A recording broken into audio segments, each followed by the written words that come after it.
Bueno, no penséis que porque haya empezado este clip con la introducción de Star Trek, la nueva generación, voy a hablar de Star Trek. No, pero me ha parecido súper adecuado teniendo en cuenta que el book tag que traigo hoy es un book tag galáctico. No es que tenga este nombre, pero todavía no quiero hablaros de él. Simplemente deciros que he utilizado la introducción en catalán de la serie, entre otras cosas porque fue así como la disfruté yo y como me abrió la mente a miles de mundos en la galaxia. Nada, no me enrollo más y os digo que mi nombre es César Cañete y que espero que me acompañéis a lo largo de este book tag entero. Dentro cabecera.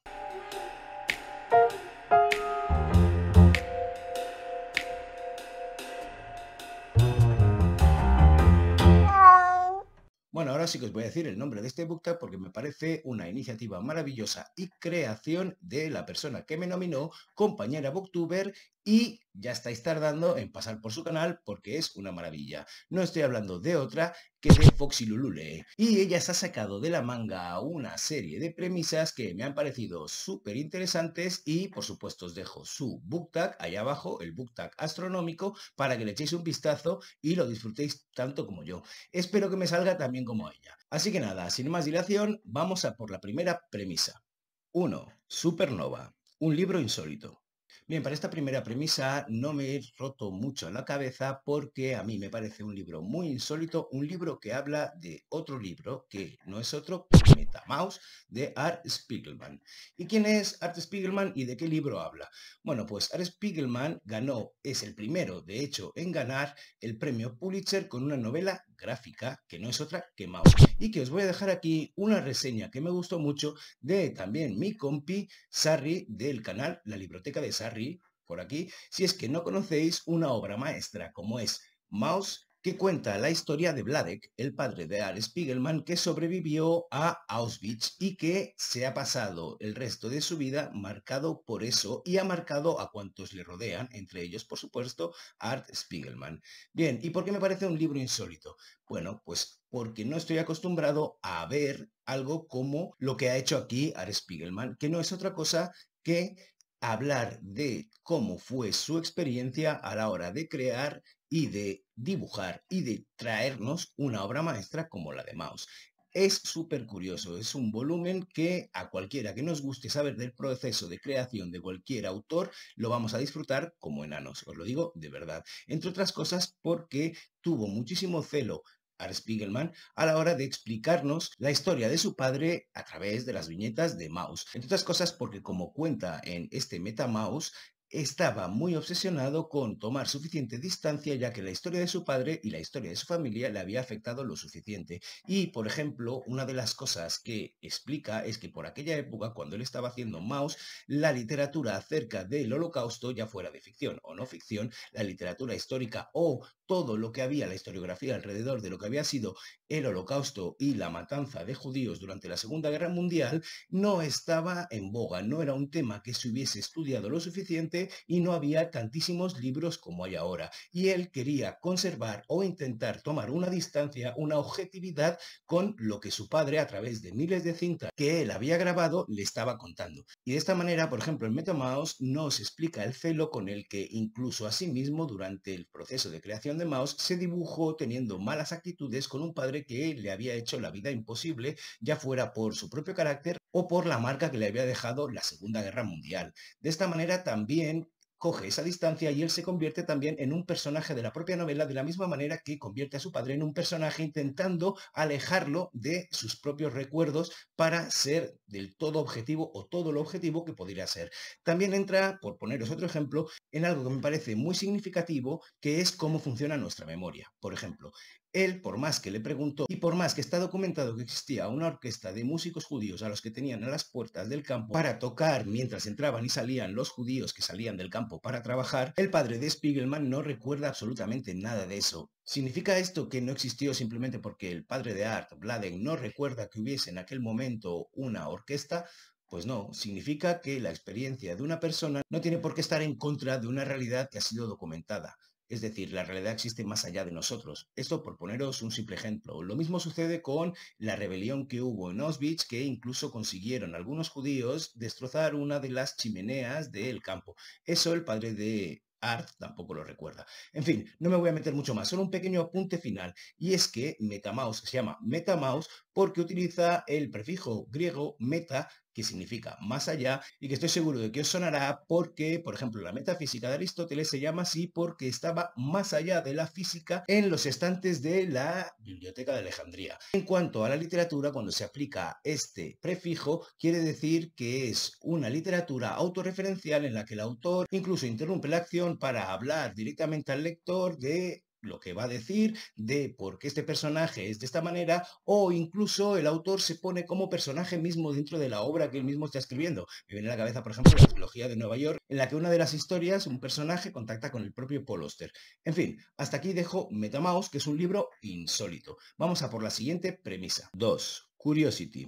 Un libro curioso. Bueno, y ya que he acabado la premisa anterior hablando de Paul Auster, os voy a hablar de un libro de Paul Auster, una novela que me pareció un novelón y a la que dediqué una reseña entera que podréis ver por aquí, que es 4, 3, 2, 1 de Paul Auster. ¿Y por qué me parece un libro curioso? Bueno, porque normalmente en las novelas que acostumbro a leer o en muchas de las novelas que he leído, la acción, la historia se refiere a un personaje protagonista o una novela coral que nos cuenta una sola historia.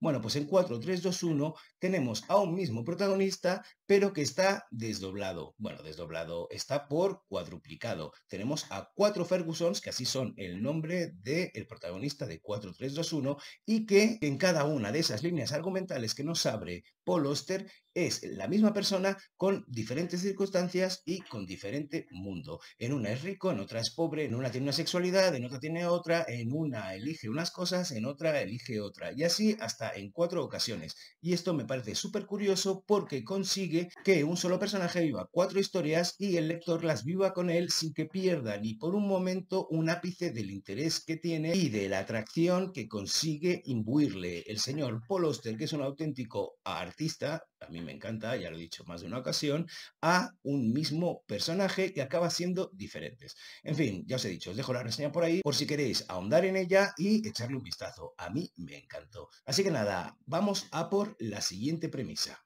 3. Mercurio, un libro duro. Bueno, aquí me parece que vais a pensar que soy como un pequeño satélite pivotando alrededor de un tema, pero me ha parecido que los momentos traumáticos de la historia tienen suficientes ejemplos como para que tome un libro duro como ejemplo, aunque sea referido al mismo acontecimiento histórico del que hablé en la primera premisa. Y os estoy hablando de un libro que me dejó en shock cuando lo leí, que no es otro que Si esto es un hombre, de Primo Levi.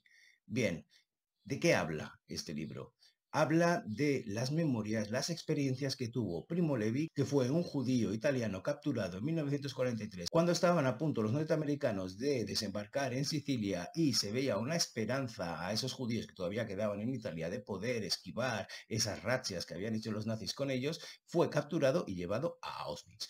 Desde ese momento nos cuenta toda su experiencia y cómo un régimen como el nazi aplicó todo el conocimiento que se tenía hasta ese momento para un fin que justificaba ideológicamente y que consideraba a otros seres humanos poco menos que animales a exterminar, ratas con las que se tenía que acabar. Y de esta manera aplicaba todo lo que se sabía en psicología en aquel momento para mantenerlos dóciles y para mantenerlos sumisos y que aceptaran la voluntad de sus amos para convertirlos en meros objetos que no tuvieran voluntad ninguna y siguieran las órdenes de, otra vez, sus amos para lo que ellos quisieran, ya fuera trabajar o fueran conducidos a las duchas donde se les engañaba para ser exterminados con el gas Zyklon B como si fueran cucarachas o una peste que estaba acabando con las cosechas de cualquier agricultor. Primo Levi también nos cuenta que eran los propios judíos que integraban lo que se llamaban los Sonderkommandos los que se encargaban de la recogida de los cadáveres, de sacarles cualquier cosa de valor que pudieran tener y que hubieran escondido durante su tránsito en Auschwitz, como podían ser fundas de dientes de oro, como podía ser cualquier cosa que tuvieran, ya fuera bordado en los uniformes, ya fuera donde fuera, para rapiñar y llevar estos cadáveres luego a los hornos. Bien, es espeluznante todo lo que nos cuenta y cómo nos lo cuenta Primo Levi, con una lucidez y con un humanismo que nos deja la piel de gallina. Os lo digo de verdad, merece muchísimo la pena la lectura de este libro, aunque solo sea para no olvidar y para negar a los negacionistas, entre otras cosas. Una de las cosas que sufrió el propio Levi es lo que se llama el síndrome del superviviente y que no es otra cosa que la arbitrariedad con la que moría la gente sin tener en cuenta para nada meritocracias que ni siquiera existen ahora mismo, es decir, que fueran más fuertes, que fueran menos fuertes, que fueran más listos, que fueran menos listos, es decir, el azar era el que les llevaba a sobrevivir. Y esto, muchos de esos supervivientes, entre ellos el propio Primo Levi, no lo pudieron digerir y acabaron años después suicidándose. Cosa que me parece a la par que súper triste, súper impactante, teniendo en cuenta que nos pensamos que cualquier trauma que vivimos se puede acabar superando. Yo creo que sí que se puede acabar superando, pero nunca se puede acabar de olvidar. Eres otra persona cuando lo has vivido. Y tras una experiencia como la de sobrevivir a un campo de concentración, es imposible que puedas esconderlo y que salgas de ahí indemne. En fin, un libro necesario a la par que acongojante y sobre todo súper duro. Vamos a por la siguiente premisa. 4. Agujero negro, un libro que desafía los límites de la imaginación. Bueno, bien, después de una premisa como la anterior, agradezco muchísimo que Lulu haya cogido y haya puesto esta, porque la imaginación nos lleva en cierta manera a mundos inexplorados y por tanto a una parte de curiosidad y por tanto a, en mi caso, a la alegría. Bien, esto es un poco como lo de Star Wars, de que el odio te lleva tal, cual. Bueno, pues a mí me parece que la imaginación te puede llevar a la alegría, por lo menos con el libro que os voy a hablar ahora mismo, que no es otro que Charlie y la fábrica de chocolate de Roald Dahl.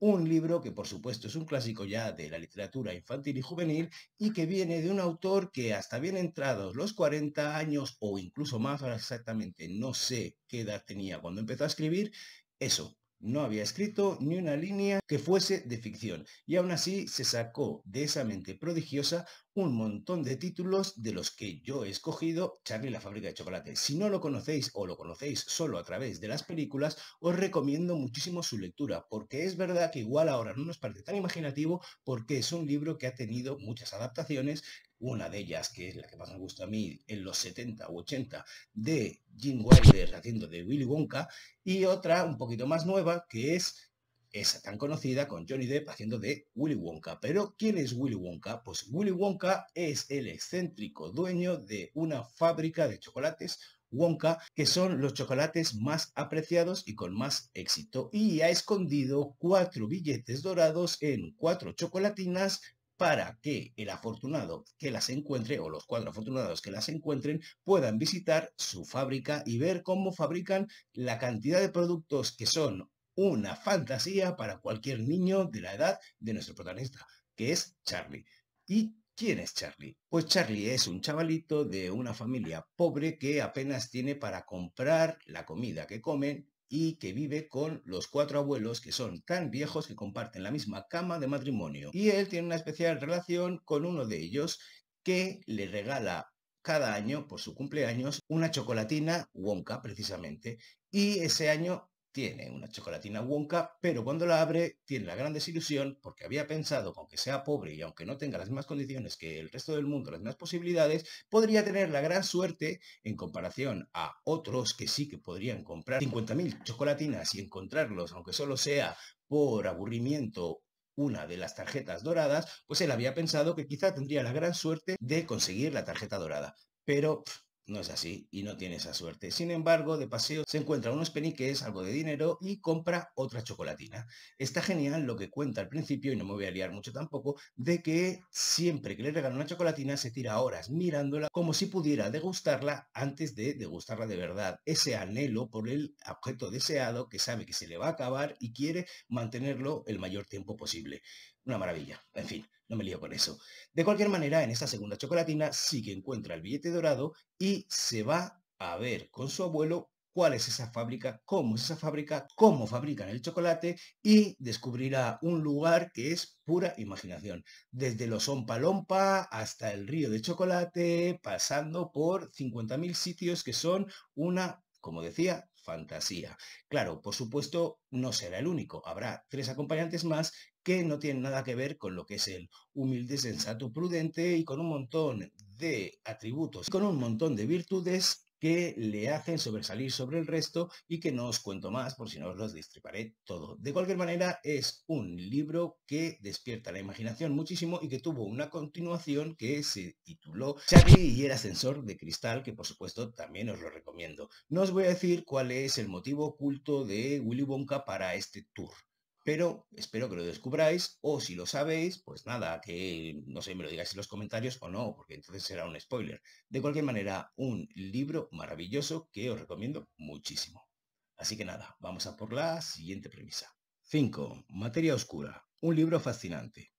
Bueno, no sé si mi lección aquí os parecerá lo suficientemente fascinante, pero como a mí me fascinó y este es mi book tag, os he querido hablar de él. Y os voy a decir por qué me fascinó, pero antes de eso, vamos a hablar de qué título es, o os lo voy a desvelar. Estoy hablando de Crimen y Castigo de nuestro amigo Fyodor Dostoyevsky. ¿Por qué me fascinó? Bueno, pues voy a empezar con una especie de prólogo. Por supuesto, cuando te gusta la literatura y eres un crío y te lees todo lo que cae en tus manos, hay libros que hablan de otros libros. Y cuando yo me estaba leyendo un libro de un par de autores, Andreu Martí y Jaume Rivera, que se habían sacado de la manga un detective que a mí me encantaba, que era Flanagan, cayó en mis manos otro de sus libros que no es de Flanagan, que se llama El cartero, bueno, se llama, siempre digo se llama, pero quiero decir se titula, ¿vale? Por si se me vuelve a colar, que se titula El cartero siempre llama, porque aquí sí que llama, el cartero siempre llama 1000 veces, y en él se hablaba de Crimen y Castigo de una manera casi reverencial, en el que se decía que era una novela dificilísima y que se ponía como ejemplo para evidenciar la parte de empollona de una de las protagonistas. Y eso, no sé si porque yo era un empollón, aunque yo nunca me he tenido por empollón, me fascinó y me convirtió Crimen y Castigo en un reto futuro al que yo estaba dispuesto a participar y, pues no sé, a leérmelo entero, por supuesto. De cualquier manera, pasaron los años, porque estoy hablando de que quizá yo este libro lo leí con 12, 13 años, y ya cuando tenía 19, 20, me dio por leer este libro, Crimen y Castigo, que además dio la casualidad que esa fascinación encontró una fascinación en la propia novela, en este pedazo de libraco, este pedazo de clásico de la literatura rusa que de repente se sacaron de la manga. Bueno, no se la sacaron de la manga, pero no hay una tradición muy heavy de literatura hasta el siglo XIX o de novelas en la literatura rusa hasta Dostoyevsky y Tolstoy. De cualquier manera, me fascinó la historia y me fascinó cómo estaba escrita y tiene una vigencia tan bestia que me parece que si me lo volviese a leer ahora mismo no encontraría un desajuste entre lo que me produjo en aquel momento y lo que me podría producir ahora. Pero como eso no lo he hecho todavía, me estoy adelantando. De cualquier manera, os digo un poco de qué va si es que no conocéis la historia. Tenemos aquí un protagonista que es Raskolnikov, que decide que su moralidad y sus características y su estatus es suficientemente importante como para poder quitar una vida, elegir sobre la vida de otra persona porque él cree estar por encima de ella, salirse bien librado y triunfar. En este caso elige la de una usurera que es una chupóptera y que se aprovecha de los momentos de debilidad y de necesidad de sus compatriotas, de sus vecinos, y él decide que eso debe acabar y que si de paso le roba, pues mira, algo que se lleva. De cualquier manera, ese hecho, el acabar con la vieja, y no os estoy spoileando nada porque esto sucede en las primeras páginas, le cambia, le transforma y desde ese momento la investigación que habrá detrás con el señor Mermeladov, creo que se llamaba así, le obsesionará hasta tal punto que entrará en el mundo de los remordimientos y el de darse cuenta de que él no está por encima de nadie y no puede acabar con la vida de nadie simplemente porque se crea que su criterio y quién es él puede ejercer de Dios. De cualquier manera, os digo, una maravilla de novela que os invito a que leáis y que quizá ya os digo, me la volveré a leer y os diría qué me parece ahora sin dudarlo. No me lío más. Vamos a por la siguiente premisa. 6. Nebulosas. Un libro de muchos relatos o cuentos. Bien, para este apartado voy a hacer un poquito de trampas porque os voy a hablar de un libro que no me he leído pero que tengo muchas ganas de leer y no me lo he leído porque todavía no he tenido la oportunidad.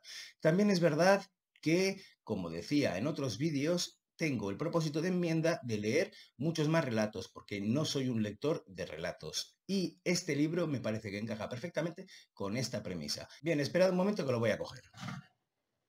Y así os lo enseño. Aquí lo tenemos. Es de un colega booktuber que os recomiendo que paséis por su canal, que no es otro que Daniel Turambar, que se llama o que firma este libro como Daniel Hermosel Murcia y cuyo título es Una mirada al abismo, 33 relatos inquietabundos. Me encanta esto de inquietabundos. Bien, como os digo, no he hecho más que ojearlo, pero si me permitís, os voy a leer la contra, aunque no suelo hacer estas cosas, para daros una idea del contenido que podéis encontrar. En este relatario encontrarás historias que no tengo claro si tienen mérito suficiente para hacerse hueco dentro del género del terror o del horror. Son, eso sí es seguro, inquietantes cuanto menos. Zombies, fantasmas, vampiros, demonios, extraterrestres y también gente normal haciendo el mal que hace la gente normal. Y no solamente en entornos excepcionales como postapocalípticos o distópicos, también en la vida normal, que es lo que me da más miedo. Pues sí, a mí también es lo que me da más miedo y por eso ahora creo que me estoy arrepintiendo de no haber participado ya que tenía el ejemplar en la lectura conjunta que organizó hace unas semanas y que me parece que fue muy bien. Daniel, te debo una lectura y al menos una reseña de este relatario. Espero que el hype que me está creando el hablar de él ahora mismo me lleve dentro de poco a poder leerlo. En fin, no puedo recomendároslo porque no lo he leído todavía, pero sí puedo deciros que os dejéis llevar y le echéis un vistazo. De cualquier manera, está claro que este es un libro con muchos relatos o cuentos. Bueno, dejadme acabar con otro agradecimiento de nuevo a Fox y Lulule por el tema de haberme nominado y me temo que yo no tengo tantos candidatos de nominación porque he visto otros compañeros que ya han nominado a unos cuantos canales y que claro, eso me haga pensar que llego tarde. Voy a ver si consigo llegar un poco antes a los próximos booktags y poder nominar a gente. De cualquier manera, yo lo dejo aquí. Espero que hayáis disfrutado del vídeo y ahora viene aquello que os digo siempre y es que si os ha gustado le deis al like, que lo compartáis con vuestros colegas. Pues eso, si os ha gustado, que me pongáis los comentarios que queráis, que a mí siempre me encanta responderlos. Y lo último y no menos importante, que os dejo mis enlaces allá abajo bueno, mis enlaces quiero decir al enlace a mis novelas, que si queréis también le podéis echar un vistazo. Espero que lo hayáis disfrutado y solo me queda deciros que disfrutéis, que tengáis un felicísimo día y mandaros un beso enorme. ¡Mua!